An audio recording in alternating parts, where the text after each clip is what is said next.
Hey guys, how you doing today? Frames Professor. Back at it again with another video.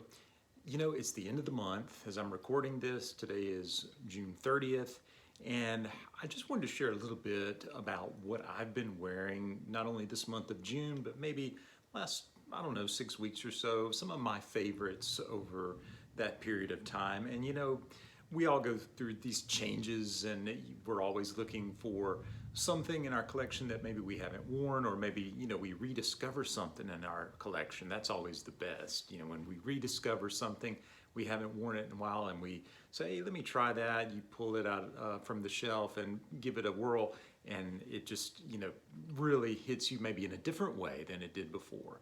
So I have 5 of them actually that I want to share with you today. And these are in no particular order, but just 5 that I've been wearing recently and that I've really enjoyed. All right. Now, some of these I've talked about in other videos. Some of them you may recognize from other places you may have in your collection. So let's delve into it. Now, the first one is Thallium Black. This is from a house called Yves de Sistel. Now, this was really a blind buy and one of my favorite blind buy cheapies of recent months, maybe of all time. I picked this up for $15, $16, something like that. And this is a 100 ml bottle. It's an EDT, but this smells so good. It just, wow. The first time I sprayed it, I was like, my goodness, this is wonderful. Really a hidden gem. And the Thallium line, I believe, probably would be the same way. I've not tried any of the others in the line. I've looked at them and thought about them. I've not pulled the trigger on any others, but I really intend to do so. But this is black. Now, the name is a bit of a misnomer because there's nothing really dark about it, black, if you will, about it. It's very much a green fragrance. So all kind of green notes, woodsy notes, but it's very green, but I love this. I have been using this pretty consistently. I would say at least once or twice a week at night out of the shower. And sometimes I'll spritz it during the day as well. But Thallium Black is really a wonderful, wonderful cheapie. So keep that in mind. Next one I have here in my hand, my other hand here, is Eternity. Now this is the Eau de Parfum. This is a modern take or a modern interpretation of the classic 90s version of Eternity. This is Calvin Klein, of course. Now, when I first picked this up, I've had it about 2 years. It was released in 2019. Picked this up and immediately notice that the color of the juice was a little bit different. You know, it's a darker green, and the other, if you recall, if you ever had it, was very much a lighter green. And so it struck me as different. And to be quite honest, it doesn't really remind me much of the original Eternity, and I had to sort of get over that because I was kind of expecting the maybe more in line with the original, just maybe a stronger version, a beefier version being an EDP, and it really wasn't. So it kind of took me back a little bit, but once I got over that initial surprise, I began to accept the Eternity EDP for what it is, and it's very much a modern fougere, so don't get me wrong. And it smells really great, but if you're expecting sort of the 90s throwback to sort of a, you know, beefier version of that, I don't get that. Now, you know, your mileage may vary, but take it for what it is, and it's a great fragrance. So it's, again, they classify it as a fougere, and I would agree with that. It's very much a barbershop style scent, modern, smells very modern, you know, 2020, 2023 now. So it's not dated in any way. They really sort of tried to update that, I'm sure, to bring it into the current fragrance era, if you will. So this is Eternity, Calvin Klein, EDP. Okay, let me put these up and I'll grab a few more. I just can't hold but 2 or 3 at a time here. So I'm doing a video with 5 today. Normally I don't feature as many, but I thought, you know, let's do it. Now, this one, I've featured actually, this is called 4711. I typically will wear this to the pool. I'll wear this, you know, just maybe if I'm looking for something light and refreshing, if it's a really hot day, because this really is a very crisp, very watery sort of fragrance. It's an eau de cologne, an EDC. Now you don't come across many EDCs. I can only think of one other one in my collection, and that's a Tommy Bahama. But this is actually what distinguishes 4711 from anything else I have in my collection, and probably you as well.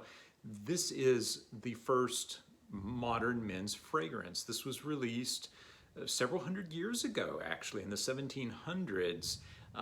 They say that Napoleon actually wore this. And so to have something with that amount of history, you know, if you are a fragrance connoisseur, a fragrance lover, then, you know, I think we owe it to ourselves to have something like this in the collection. So this is called 4711. It's an EDC. It's out of Germany, and it smells really, really nice.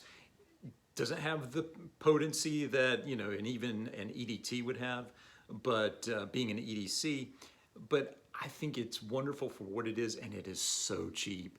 I picked this up for probably $7 or $8 at the most. It may have been a little bit less, but I really think this is an enjoyable fragrance. It's just a splash bottle. You can kind of see it there, but it's one that I've been enjoying, especially in the hotter days that we've had.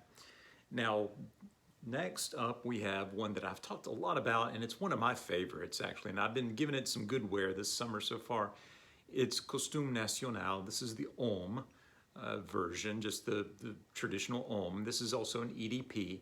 Now, this is one of my favorite spicy citrus type fragrances, and, you know, sometimes that might tend to maybe throw you off a little bit, you know, spicy citrus, but they go so well here together.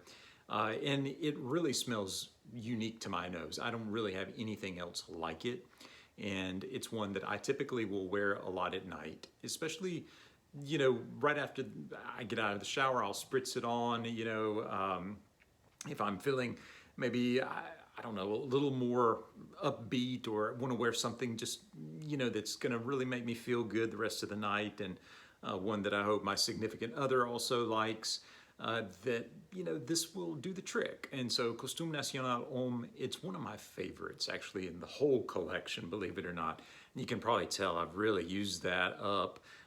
This is about I don't know, 50 ml or so, and I've worn about half of it. And, you know, when you have as many fragrances as I do up here, 120 plus, that's saying something, I think. So Costume National.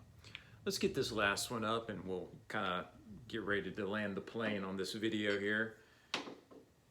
This is an Issey Miyake. Now, this is one of 3 or 4 that I have, and it's one that I think is excellent for the summer or the hot weather. This is called L'Eau Super Majeur. Now, it looks bigger than it is. It's just, I believe, 100 ml. Can't quite make that. It's just 100 ml, 3.3 ounces. It just kind of looks bigger, you know, just very beefy in the hand. But I've worn this a lot. Now, to me, what is unique about this is just the marine notes, the aquatic accords.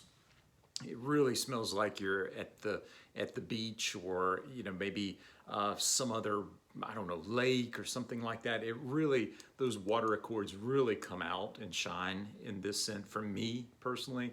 And believe it or not, although this is an EDT, this really has some projection on my skin. It really kind of comes out, you know. And so I've enjoyed this a lot over the last 3-4 weeks. I've worn it several times and have enjoyed it each and every time. It's really a special one to me, and it smells, again, unique. I'm gonna give that a squirt. That's just so good, so good. It's just so fresh, uplifting, again, watery. It just, you know, I can imagine a waterfall coming off the mountain. Just really wonderful. I mean, as I'm sort of getting a good whiff of that, it's just takes me to another place, I guess, you know, is the way to think about it. So this is L'Eau Super Majeur de C, Issey Miyake. Not a real expensive fragrance. Again, like several of these, very, you know, moderate and reasonable. Mid-30s maybe. I picked it up a couple years ago, so I can't really speak for what prices are now, but I think I got this for maybe 35, something like that. So there we go. So L'Eau Super Majeur de C. So those are our 5. Put that up. I hope you like those. And again, that's just kind of what I've been wearing this month. Some of the ones that I've picked up at least a couple times and have really enjoyed. So I'd like to know what you've been wearing. Why don't you leave me a comment if you have a moment or two? I'd love to hear from you. Let me know just what you've been wearing, what some of your favorites are, what you've been up to in terms of fragrances, any new pickups. We're closing out the first half of the year, and so I'd like to catch up with what you're doing, what you're thinking in terms of fragrances. All right, catch you later, guys. And, by the way, if you haven't yet subscribed, hit that subscribe button. All right, talk to you later. Have a good one.